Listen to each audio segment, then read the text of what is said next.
நானா C Joseph Vijay எனும் நான்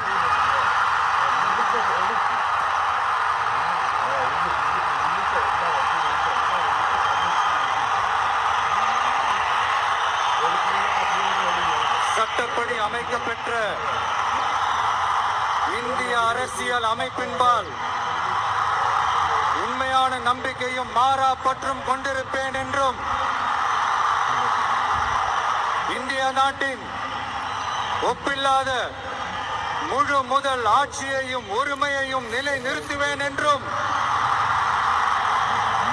தமிழ்நாட்டு அரசின் முதலமைச்சராக உண்மையாகவும் உளச்சான்றின்படியும் என் கடமைகளை நிறைவேற்றுவேன் என்றும்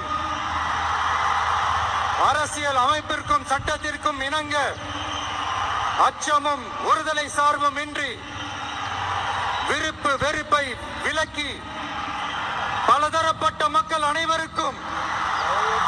நேர்மையானதை செய்வேன் என்றும் ஆண்டவன் மீது ஆணையிட்டு உறுதிமொழிகிறேன்.